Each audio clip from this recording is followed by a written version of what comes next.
each day, almost every day, I get pitched by a company or a person that would like to be on the Nomics, on the Flippening podcast. So our most popular podcasts, the one that is reliably getting over 25,000 downloads per episode. Often it's over 50,000 downloads per episode. And sometimes it's a PR firm that reaches out, and I never really entertain those requests. I only talk to folks who are looking to book themselves on the podcast. But actually, there's only been one attempt so far from someone who's approached me about being on the podcast that that has converted into an actual interview. So I wanted to share kind of my thinking on this. So rule number one, or sort of guideline number one that I take into consideration is the person who would be interviewed, are they the ones reaching out? If so, that's good, and we can proceed. It's not someone on their PR team. It's not someone in marketing who's looking to book their CEO who may or may not have any desire to be on the podcast, or who may or may not have ever heard of it. I think another thing that we take into consideration is, have we done an episode recently on the topic that they would want to talk about? This often can trip up the process, because very frequently people will reach out right after we interviewed a competitor, right? So we'll interview a competitor, we'll get them on the show, and then a bunch of other people in the same industry will want to reach out. And it's like, I don't want to do a bunch of podcasts on this one topic. Our audience doesn't want to hear it. There's not going to be a lot of net new information. So kind of the next thing that we take into consideration is,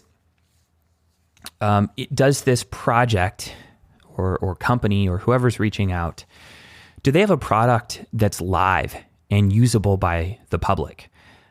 So there's so much speculative activity in this space. There's a lot of people building new things who've been building new things for a long time, and we're not looking to have conversations with projects that don't have something tangible that's available for the product to consume. So if they're, if they're a crypto hedge fund, they have to be a hedge fund that's live and taking limited partners. If it's a product, a fintech product, it has to be a product that is available to the public, even if it's just a public beta, right? It has to be at least at that stage in order to, in order to move forward. The next thing is that we are unwilling to be part of people's launch plans. So, if you're gearing up for a big launch, usually if you're gearing up for a big launch, the thing that you're launching doesn't exist yet, right? So it isn't available to the public at large.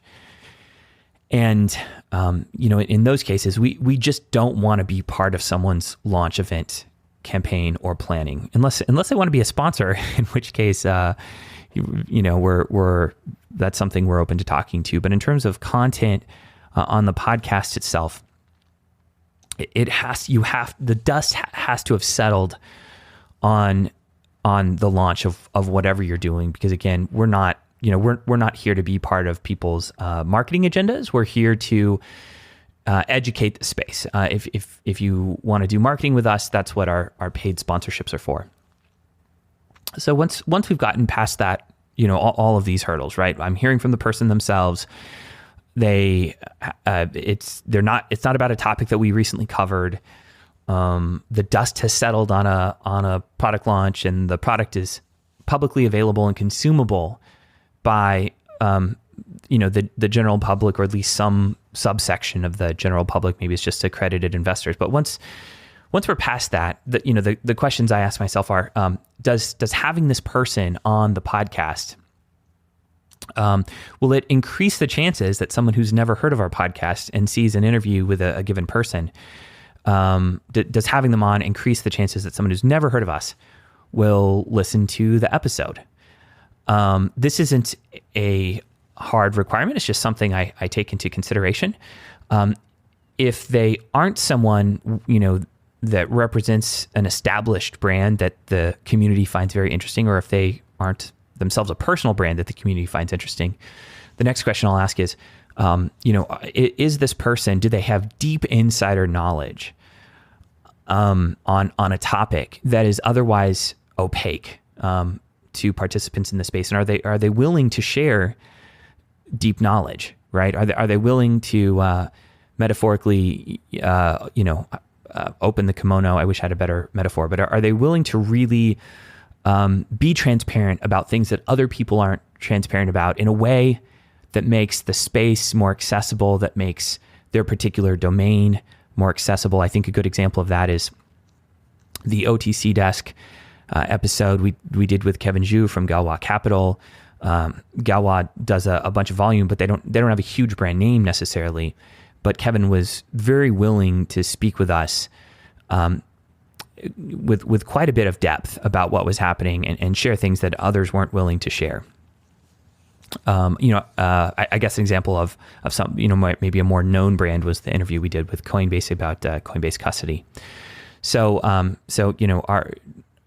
is the personal brand or the brand that someone represents, is it inherently interesting to someone who's never heard of us?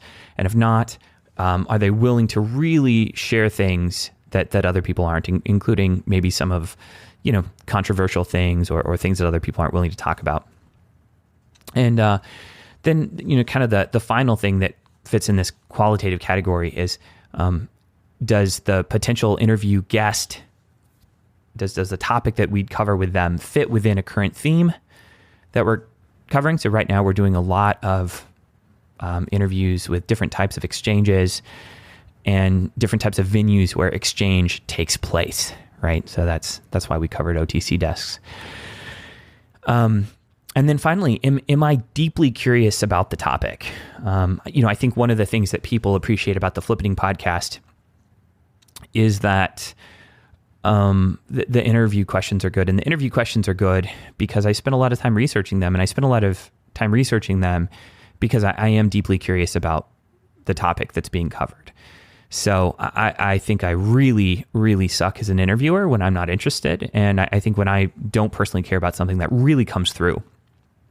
And I just don't want the folks who spend their time listening to the Flippening podcast, I just don't want them to detect in my voice that I just don't really care that much about the topic being covered. I think the exception to all of this is if someone is a partner of ours and we have a close connection with them, and I know they know things that our audience would want to hear, and I know that because I've spoken with them at length about those things. Then we'll have them on, and that can be an exception to some of the guidelines that I mentioned above. But in those instances, I will always disclose that they're a partner. I've never done any paid interviews. I will never do any paid interviews. If there is, sometimes for sponsors, we'll put like maybe a 30-second interview blurb with a sponsor. We'll talk to their CEO or someone from their team, and we'll put that message from them in the podcast. But by and large, this is really how someone gets on the Flippening podcast. So please keep this in mind. I thought I'd share this information with folks that subscribe to this podcast, the Nomics Update. But I also plan on using this content to give to folks who approach me about being on the show. I hope this was helpful. Let me know if you have any questions that you'd like to ask. My Telegram handle, you can reach me on Telegram at claytelegram.com. And if you leave me a voice message there, then there's a chance that I'll respond to that during a Nomics Update. I hope you've enjoyed this, and I'll catch you tomorrow. Bye.